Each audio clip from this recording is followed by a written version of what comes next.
सभी साथियों को राधे राधे। प्रद्योत गुरुकुल में आपका हार्दिक स्वागत है। मैं हूं प्रद्योत। आज आपके लिए लेकर आया हूं संस्कृत साहित्य पर आधारित बेहद महत्वपूर्ण प्रश्नोत्तरी। जी हां, संस्कृत साहित्य टीजीटी, पीजीटी एवं अन्य परीक्षाओं के लिए काफ़ी उपयोगी होती है, काफ़ी महत्वपूर्ण है। अर्थात हिंदी में भी यहाँ से प्रश्न आते हैं और संस्कृत में भी आते हैं। हिंदी के टीजीटी, पीजीटी में भी संस्कृत साहित्य से प्रश्न पूछे जाते हैं। तो आज हम उसी संस्कृत साहित्य से कुछ चुनिंदा एकदम अच्छे से पुष्पों का गुलदस्ता लेकर आए हैं और वो आपके लिए जरूर ही सुगंधित साबित होगा, आपकी परीक्षा के लिए जरूर ही रामबाण साबित होगा। चलिए आज की क्लास की शुरुआत करते हैं। प्रश्न आपको एक स्क्रीन पर दिख रहा है। चलिए, बहुत महत्वपूर्ण प्रश्नों का संकलन है। चलो देखते हैं। सभी साथी शीघ्रता से जुड़ जाएं, अपने दोस्तों को भी क्लास शेयर कर दें। ठीक है, चलिए जिसे पढ़ना है वो आ जाए, कोई बात नहीं। जिसे प्रद्योत गुरुकुल से जुड़कर पढ़ना है वो जरूर आ जाए, बाकी कोई। पहला, कालिदास से पूर्ववर्ती माना जाता है भास को, भारव को, माघ को, भवभूति को। बताइए, ये बहुत महत्वपूर्ण प्रश्न है। कालिदास से पूर्ववर्ती इनमें से किसे माना जाता है तो बता दीजिए। कालिदास से पूर्ववर्ती तो वैसे भास कब के हुए हैं? लगभग 4 शती, 4 से अधिक ईसा पूर्व, ईसवी सन से पूर्व में माना जाता है भास का समय। ठीक है, अब दूसरे कौन है? कालिदास। तो कालिदास का माना जाता है, कालिदास से पूर्ववर्ती पूछा गया है। कालिदास का कितना माना जाता है? तो कालिदास का समय माना जाता है लगभग 1 शती ईसा पूर्व, लगभग। ठीक है, 1 शती ईसा पूर्व। ईसा पूर्व का मतलब है ईसवी सन से पहले का समय। ठीक है, 1 शती का मतलब है प्रथम शताब्दी का मतलब 100 वर्ष लगभग। ठीक है, अब भारवी का कब माना जाता है?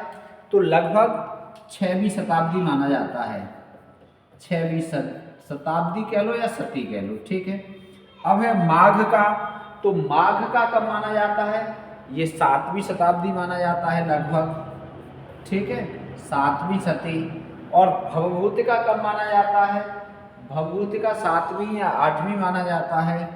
ठीक है, लगभग ये क्रम से ही लगे हैं शताब्दी ईसा। ठीक है, ये ईसवी सन के हैं, ये ईसा पूर्व का है। अब इनमें से देखो, एक ईसा पूर्व, 1 शती ईसा पूर्व कालिदास हुए हैं, तो ये तो सब ईसवी सन के हैं, तो ये तो सब बाद के हो गए तीनों, ये हो गए पहले के। अर्थात ए विकल्प सही है। कालिदास से पूर्ववर्ती किसे माना जाएगा? तो कालिदास से पूर्ववर्ती माना जाएगा भास को। ठीक है, बहुत महत्वपूर्ण नाटककार भास। अब देखो दूसरा प्रश्न, भारव के संदर्भ में असंगत है। भारव के संदर्भ में असंगत कौन सा है? ये वैष्णव थे, ये इनका वास्तविक नाम दामोदर था, ये धारानगरी के निवासी थे और इनकी माता सुशीला और पिता श्रीधर थे। बताओ, बहुत शानदार प्रश्न है। भारव के संदर्भ में असंगत बताइए, इनमें से कौन सा असंगत है? बोलो भाई बोलो। ठीक है, समय तो भारव का पता चल ही गया, 6वीं शताब्दी। ठीक, तो इसमें ये है असंगत। ये वैष्णव थे, ये असंगत है। ये वैष्णव नहीं थे, ये कैसे थे? शैव थे। शैव, शिव का उपासक शैव और विष्णु का उपासक वैष्णव। वास्तविक नाम दामोदर था, ये सही बात है। धारानगरी के निवासी थे, ये भी सही बात है। माता सुशीला एवं पिता श्रीधर थे, ये सत्य बात है। ठीक है, ठीक। अब इनकी पत्नी कौन थी? पत्नी, तो पत्नी थी रसिका, ऐसे लिख लो, रसिका। ठीक है, इनकी पत्नी का नाम क्या था? इनकी पत्नी का नाम था रसिका। ठीक, दूसरा नाम चाहो तो रसिकवती भी लिख सकते हो, बात एक ही है, रसिकवती। ठीक है, इनकी पत्नी का नाम क्या था? रसिकवती। ठीक, मूल नाम क्या था? दामोदर, और उपाधि क्या थी? आतपत्र भारव, आतपत्र। ठीक है, भारव उपनाम था इनका। ठीक, चलो, तो ये तथ्य आपको पता चले धारा नगरी के रहने वाले थे, ये भी पता चल गए। ठीक, और इनका ग्रंथ क्या है, ग्रंथ भी यहाँ पर होना चाहिए, किरातार्जुनीयम। क्या है इनका ग्रंथ, किरातार्जुनीयम। ठीक है, सर्ग कितने हैं इसमें, 18। सर्ग कितने हैं इस ग्रंथ में, 18 सर्ग हैं। ठीक है, चलिए, तो भारत के संदर्भ में ये महत्वपूर्ण जानकारी मिली आपको, जो है परीक्षा के लिए बेहद खास। दूसरा प्रश्न हुआ। अब देख लो तीसरा प्रश्न, न नो न नो नो नो नो ना ना ना ना ना ना ना नो, उक्त एकाक्षरी श्लोक के रचयिता कौन है। एकाक्षरी श्लोक की पंक्ति है, ये एक पंक्ति है, वैसे तो ये श्लोक 2 पंक्तियों का है, तो इसमें न का ही प्रयोग हुआ है, सिर्फ न का, सिर्फ काय का प्रयोग हुआ है, न, इसके अलावा किसी भी अक्षर का प्रयोग नहीं हुआ है। तो ये एकाक्षरी, इस श्लोक का लेखक कौन है, रचयिता कौन है, ये आपको बताना है। बता दीजिए भाई कौन है।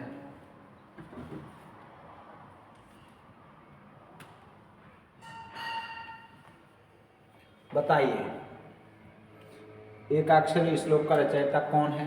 कालिदास, श्रीहर्ष, भारवी, दंडी। ठीक है, एक पंक्ति है यहाँ, एक पंक्ति है, दूसरी पंक्ति यहाँ नहीं लिखी गई है। दूसरी पंक्ति क्या है, नुन्नो अनुन्नो, पूरा श्लोक हो जाएगा, नुन्नो अनुन्नो, नुन्नो अनुन्नो। ठीक है,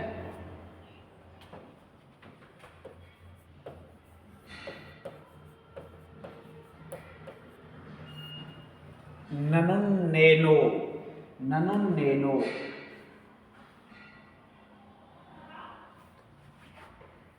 नुन्नो अनुन्नो, उसके बाद है नाने ना, आगे तीसरी नाने ना।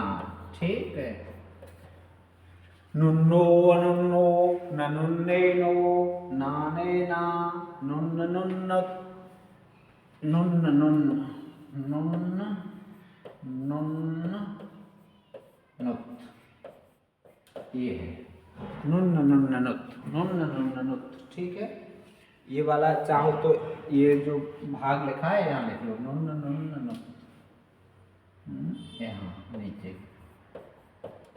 ये हो गया एक अक्षरी श्लोक। ठीक, पूरा।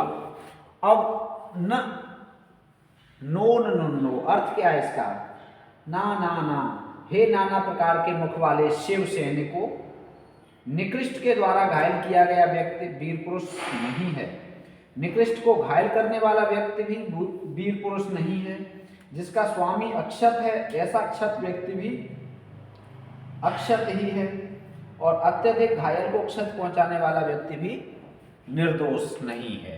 ठीक है, तो ये इसका अर्थ है। अर्थ की आपको कोई विशेष जरूरत भी नहीं है, इसलिए कोई ज़्यादा विस्तार से नहीं, बस आपकी परीक्षा के लिए यही बहुत है कि ये कथन है किसका, तो ये भारव का है ये पंक्ति। ठीक है, इतना काफ़ी है। अगला देखो, दंडी विरचित काव्यादर्श में परिच्छेद कितने हैं। दंडी विरचित काव्यादर्श महत्वपूर्ण काव्य शास्त्रीय ग्रंथ है, इसमें परिच्छेद कितने हैं, तो इसमें परिच्छेद हैं 4। ठीक है, बी विकल्प सही है, 4 परिच्छेद हैं। चलो, दंडी का जीवन चरित्र किस ग्रंथ में मिलता है। ये सारे ग्रंथ दंडी के हैं। जीवन चरित्र से संबंधित ग्रंथ कौन सा है इनमें, ये बताना है। 10 कुमार चरितम, ठीक है, काव्यादर्श, अवंत सुंदरी कथा, कला परिच्छेद। दंडी का जीवन चरित्र इनमें से कौन से ग्रंथ में मिलता है, तो इनमें से अवंत सुंदरी कथा में दंडी का जीवन चरित्र मिलता है। कौन सी कथा में, अवंत सुंदरी कथा में। ठीक है, चलो भैया जी, उपमा के लिए प्रसिद्ध हैं, उपमा के लिए प्रसिद्ध हैं, उपमा कालिदासस्य, याद होना चाहिए आपको।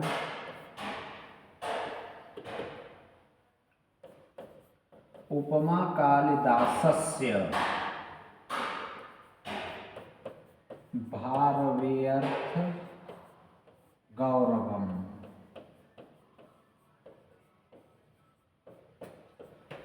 महाभिगर्थ गौरवम दंडिनः पदलालित्यम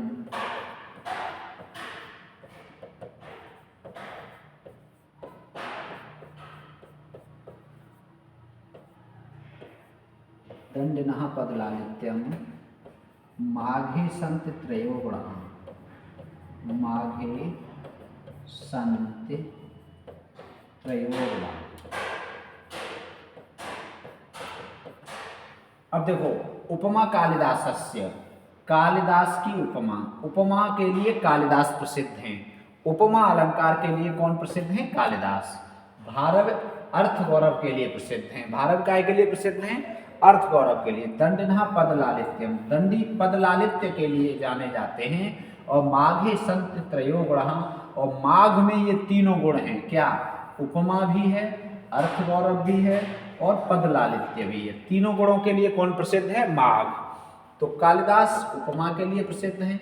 यदि पूछा जाए अर्थ गौरव के लिए तो भारव, ठीक है, पद लालित्य के लिए दंडी, और माघ में ये तीनों गुण हैं। ठीक है, ये वाले। छठा प्रश्न ए विकल्प सही है। सातवां, बृहत्त्रयी में सम्मिलित नहीं है। किरातार्जुनीयम बिल्कुल है। शिशुपाल वधम है। नैषधि चरितम है। रघुवंशम बृहत्त्रयी में सम्मिलित नहीं है। रघुवंशम लघुत्रयी में सम्मिलित है। ठीक है, कौन सी त्रयी में? लघुत्रयी में। यह नाटक पांच अंक का नहीं है। इनमें से कौन सा है जो 5 अंक का नहीं है, ये बताना है आपको। बताओ भाई, 5 अंक का कौन सा नहीं है? 5 अंक का नहीं है ये पूछा गया है। मतलब बाकी में तो 5 अंक हैं, लेकिन एक में 5 अंक नहीं है, वो बताना है आपको।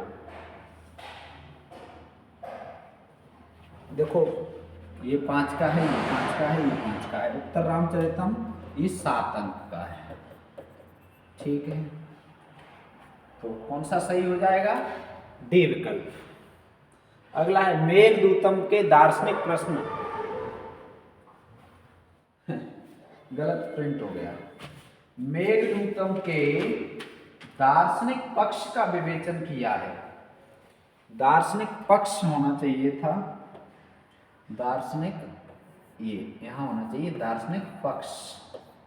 ठीक है, प्रश्न की जगह पर। अब देखो, मेघदूत के दार्शनिक पक्ष का विवेचन किया है। किसने किया है ये बताओ। मेघदूत के दार्शनिक पक्ष का विवेचन किसने किया है? बता दीजिए किसने किया है मेघदूत के दार्शनिक पक्ष का विवेचन। कमेंट करके बता दो भैया, किसने किया है? आचार्य हजारी प्रसाद द्विवेदी ने, महावीर प्रसाद द्विवेदी ने, वासुदेव शरण अग्रवाल ने, या उपरोक्त सभी ने? मेघदूतम जो कालिदास विरचित खंड काव्य है, इसका दार्शनिक विवेचन किसने किया है? मतलब ये बताया है कि मेघ क्या है? काय का प्रतीक है?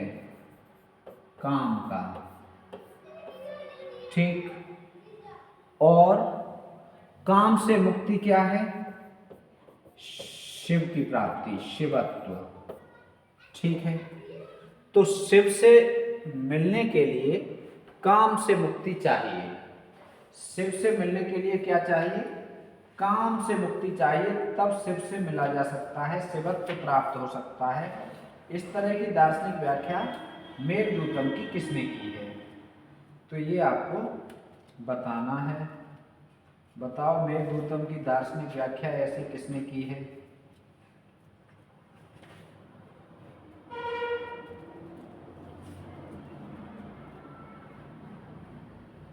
चलो, तो ये सही है। इसमें वासुदेव शरण अग्रवाल ने। ठीक है, वासुदेव शरण अग्रवाल। अगला है शतक त्रय के रचयिता कौन है? शतक त्रय,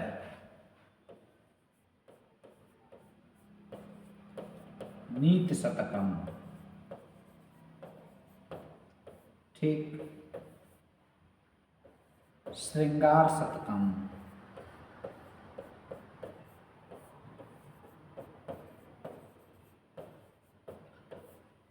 ठीक, वैराग्य शतकम।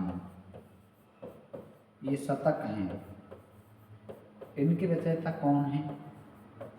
तो तो इन सभी शतकों के रचयिता भर्तृहरि हैं। 3 है इसलिए है त्रय, 3 शतक किसने लिखे हैं? भर्तृहरि ने। 10वां हो गया। अब देखो 11वां, इनका जन्म कुंदबिल्व नामक ग्राम में हुआ था। बताओ, बहुत बढ़िया। इनका जन्म कुंदबिल्व नामक ग्राम में हुआ था। इनका जन्म कुंदबिल्व नामक ग्राम में हुआ था। बहुत अच्छा प्रश्न है, बता दीजिए।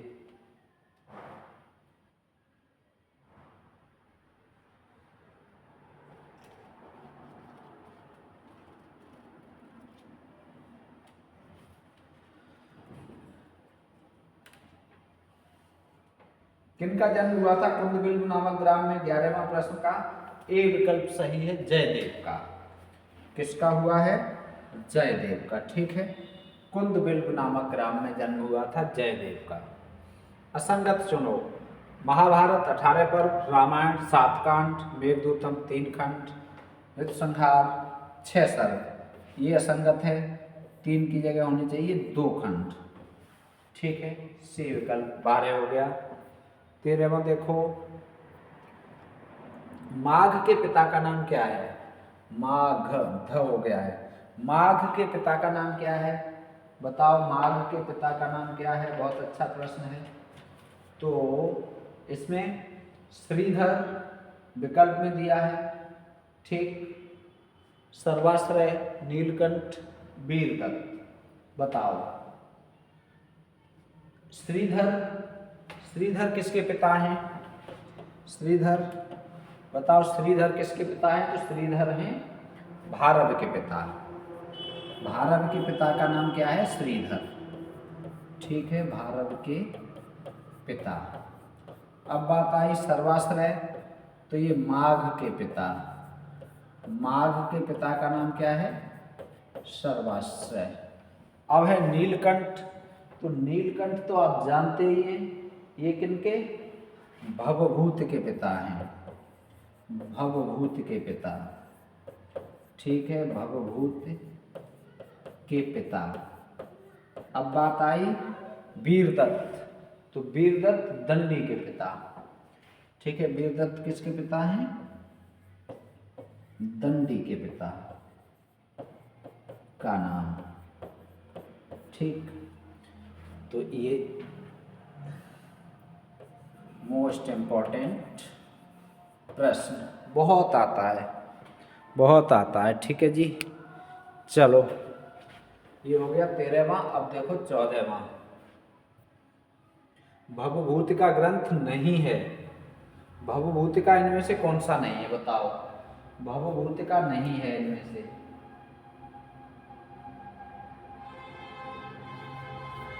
तो मालती माधव है, उत्तर रामचरितम है, महावीर चरितम है, 10 कुमार चरितम दंडी का है। किसका है? दंडी का। तो ये इनका नहीं है। आगे है, भास का महाभारत मूलक नाटक नहीं है। महाभारत मूलक नाटक नहीं है। बताओ, उर्भंग, दूतवाक्य, अभिषेक नाटक, बाल चरितम। बताओ कौन सा सही है इसमें? देखो, ये महाभारत मूलक है, ये महाभारत मूलक है, मतलब इनकी कथा महाभारत से ली गई है। अभिषेक नाटक ये रामायण से इसकी कथा ली गई है, रामायण मूलक है। ठीक है। 15वां प्रश्न। 16वां देखो, इन्होंने जल समाधि ली थी। बहुत अच्छा प्रश्न। बताओ, जल समाधि किसने ली थी? बताइए भाई, बताइए, इन्होंने जल समाधि ली थी, तो जल समाधि किसने ली थी ये आपको बताना है। बताइए भाई, जल समाधि इन्होंने ली थी, किसने ली थी जल समाधि, वो आपको बताना है।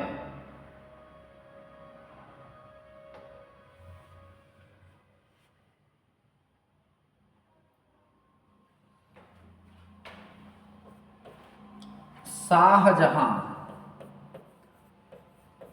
अपने पुत्र को पढ़ाने के लिए इन्हें नियुक्त किया था शाहजहां ने, पंडित राज जगन्नाथ को। ठीक है, तो शाहजहां के यहाँ इनका यौवन बीता था, और शाहजहां के यहाँ पर इन्होंने क्या हुआ कि एक यवन कन्या थी, कौन थी?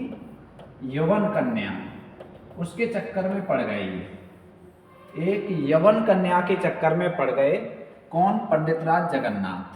तो यवन कन्या से ये प्रेम करने लगे, तो फिर इन्होंने विवाह कर लिया। फिर क्या कर लिया? उस यवन कन्या से विवाह कर लिया, और जब विवाह कर लिया तो इनका बहिष्कार कर दिया। पंडितराज जगन्नाथ का बहिष्कार किसने कर दिया? पंडितराज जगन्नाथ का बहिष्कार किसने कर दिया? भट्टोज दीक्षित।